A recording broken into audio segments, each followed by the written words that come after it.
আসসালামু আলাইকুম ওয়া রাহমাতুল্লাহি ওয়া বারাকাতুহু। সুপ্রিয় দর্শক, রবিউল আউয়াল মাস আসলে একদল মানুষ নবীজি সাল্লাল্লাহু আলাইহি ওয়াসাল্লামের মহব্বত প্রকাশ করার জন্য বিভিন্ন উদ্যোগ গ্রহণ করে, বিভিন্ন পদক্ষেপ গ্রহণ করে। তন্মধ্যে একটি হলো ঈদে মিলাদুন্নবী উদযাপন করে অনেকে, আবার অনেকে ঈদে মিলাদুন্নবী উপলক্ষে র্যালি বের করে, আনন্দ মিছিল বের করে।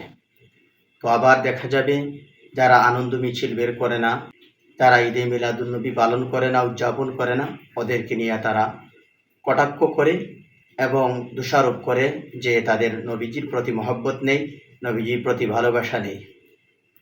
তো মূলত নবীজি সাল্লাল্লাহু আলাইহি ওয়াসাল্লামের প্রতি ভালোবাসা, নবীজির প্রতি মহব্বত হবে নবীজি সাল্লাল্লাহু আলাইহি ওয়াসাল্লামের সুন্নত অনুসরণ করলে। যাই হোক, আসলে দেখতে হবে ঈদে মিলাদুন্নবী উদযাপন বা সেই উপলক্ষে র্যালি বের করা এটা শরীয়তে আছে কিনা। প্রথমত হলো শরীয়ত হলো কোরআন এবং হাদিস। কোরআন এবং হাদিসে কোথাও ঈদে মিলাদুন্নবী উদযাপন করা বা র্যালি বের করার কোনো দলিল নেই।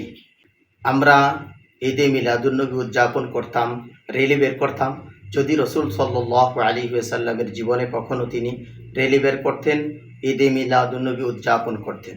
রসুল সাল্লাল্লাহু আলাইহি ওয়াসাল্লাম নবুয়তের পূর্বে কখনো ঈদে মিলাদুন্নবী উদযাপন করেছেন বা র্যালি বের করেছেন বলে কোথাও পাওয়া যায় না। যখন থেকে তিনি নবুয়তি পেলেন, এরপরে তিনি 23 বছর অতিবাহিত করলেন। 23 বছরে 23 বার রবিউল আউয়াল এসেছে, কোনো বছরেই রসুল সাল্লাল্লাহু আলাইহি ওয়াসাল্লাম ঈদে মিলাদুন্নবী উদযাপন করেন নাই, র্যালি বের করেন নাই। হযরত রসুল সাল্লাল্লাহু আলাইহি ওয়াসাল্লামের ওয়াফাত হয়েছে 632 ইংরেজিতে। এই সময়ে খলিফা হলেন হযরত আবু বকর সিদ্দিক রাদিয়াল্লাহু আনহু। তার খেলাফতের বছর হলো 2 বছর। সেই 2 বছরে দুইবার রবিউল আউয়াল এসেছে, কিন্তু আবু বকর সিদ্দিক রাদিয়াল্লাহু আনহু কোনো বছর ঈদে মিলাদুন্নবী উদযাপন করেন নাই, র্যালি বের করেন নাই। আবু বকর সিদ্দিক রাদিয়াল্লাহু আনহু 634 ইংরেজিতে মৃত্যুবরণ করার পরে ওমর রাদিয়াল্লাহু আনহু খলিফা হলেন।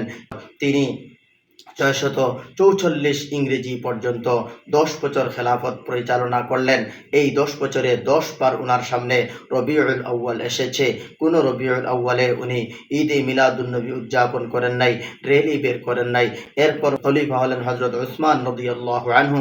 তিনি 644 ইংরেজি থেকে একেবারে 656 ইংরেজি পর্যন্ত 12 বছর খলিফা ছিলেন। 12 বছর খেলাফতকালে ওনার 12 বার এসেছে রবিউল আউয়াল, কিন্তু তিনি এই 12 বছরের 12 বারের কোনোবারেই ঈদে মিলাদুন্নবী উদযাপন করেন নাই, এমনকি কোনো র্যালিও বের করেন নাই। এরপর আলী রাদিয়াল্লাহু আনহু খলিফা হলেন। উনি 656 ইংরেজি থেকে একেবারে 661 ইংরেজি পর্যন্ত খেলাফত পরিচালনা করলেন। যতবারই রবিউল আউয়াল এসেছে, কোনোবার উনি ঈদে মিলাদুন্নবী উদযাপন করেন নাই, র্যালি বের করেন নাই। এরপর হযরত হাসান রাদিয়াল্লাহু আনহু খলিফা হলেন। উনিও ঈদে মিলাদুন্নবী উদযাপন করেন নাই, র্যালি বের করেন নাই। এরপর হযরত মুআবিয়া রাদিয়াল্লাহু আনহু 661 ইংরেজি থেকে একেবারে 680 ইংরেজি পর্যন্ত উনি ছিলেন আমিরুল মুমিনিন। উনার সময়ে প্রায় 18-19 বার রবিউল আউয়াল এসেছে, কখনো তিনি ঈদে মিলাদুন্নবী উদযাপন করেন নাই, র্যালি বের করেন নাই। ঠিক তেমনিভাবে যাকে পঞ্চম খলিফা বলা হয়, হযরত ওমর ইবনে আব্দুল আজিজ রাহমাতুল্লাহি আলাইহি, তিনি 717 ইংরেজিতে তিনি খলিফা হলেন। তিনি 3 বছর খেলাফত পরিচালনা করলেন। 3 বছরের মধ্যে 3 বার রবিউল আউয়াল এসেছে, কোনোবারই উনি ঈদে মিলাদুন্নবী উদযাপন করেন নাই, র্যালি বের করেন নাই। ঠিক তেমনিভাবে হযরত আবু হানিফা রাহমাতুল্লাহি আলাইহি ঈদে মিলাদুন্নবী উদযাপন করেন নাই, র্যালি বের করেন নাই। ইমাম মালিক রাহমাতুল্লাহি আলাইহি ঈদে মিলাদুন্নবী উদযাপন করেন নাই, র্যালি বের করেন নাই। হযরত ইমাম শাফিঈ রাহমাতুল্লাহি আলাইহি ঈদে মিলাদুন্নবী উদযাপন করেন নাই, র্যালি বের করেন নাই। আহমদ ইবনে হাম্বল রাহমাতুল্লাহি আলাইহি ঈদে মিলাদুন্নবী উদযাপন করেন নাই, র্যালি বের করেন নাই। 4 ইমামদের কেউই র্যালি বের করেন নাই, ঈদে মিলাদুন্নবী উদযাপন করেন নাই। ইমাম তিরমিজি রাহমাতুল্লাহি আলাইহি ঈদে মিলাদুন্নবী উদযাপন করেন নাই, র্যালি বের করেন নাই। আবু দাউদ রাহমাতুল্লাহি আলাইহি ঈদে মিলাদুন্নবী উদযাপন করেন নাই, র্যালি বের করেন নাই। হাদিসের ইমাম ইবনু মাজাহ রাহমাতুল্লাহি আলাইহি ঈদে মিলাদুন্নবী উদযাপন করেন নাই, র্যালি বের করেন নাই। ইমাম মুহাম্মদ রাহমাতুল্লাহি আলাইহি আলাইহি ঈদে মিলাদুন্নবী উদযাপন করেন নাই, রেলি বের করেন নাই। ইমাম আবু ইউসুফ রহমতুল্লাহ আলাইহি ঈদে মিলাদুন্নবী উদযাপন করেন নাই, রেলি বের করেন নাই। নবীজি সাল্লাল্লাহু আলাইহি ওয়াসাল্লাম রেলি বের করলেন না, সাহাবা একরাম রেলি বের করলেন না, তাবেঈন রেলি বের করলেন না, তবে তাবেঈন রেলি বের করলেন না, আইম্মায়ে মুজতাহিদিন কেউ রেলি বের করলেন না, ঈদে মিলাদুন্নবী উদযাপন করলেন না। নবীজি সাল্লাল্লাহু আলাইহি ওয়াসাল্লামের নাতি ইমাম হাসান রাদিয়াল্লাহু আনহু রেলি বের করেন নাই, ঈদে মিলাদুন্নবী উদযাপন করেন নাই। ইমাম হুসাইন রাদিয়াল্লাহু আনহু রেলি বের করেন নাই, ঈদে মিলাদুন্নবী উদযাপন করেন নাই। এজন্য আমরাও রেলি বের করি না, ঈদে মিলাদুন্নবী উদযাপন করি না। পরিশেষে ঈদে মিলাদুন্নবী আসলো কখন? ঈদে মিলাদুন্নবী এসেছে ৬০৪ হিজরিতে। সর্বপ্রথম একজন বাদশাহ মুজফফরউদ্দিন কুকরি এই ঈদে মিলাদুন্নবীর প্রচলন ঘটায়। সুতরাং ঈদে মিলাদুন্নবী যারা উদযাপন করবে, রেলি যারা উদযাপন করবে, যদি তারা সওয়াবের নিয়তে রেলি বের করে থাকে, সওয়াবের নিয়তে যদি ঈদে মিলাদুন্নবী উদযাপন করে থাকে, তাহলে এটা বেদাত হবে, এটা বেদাত হবে, এতে কোনো সন্দেহ নেই।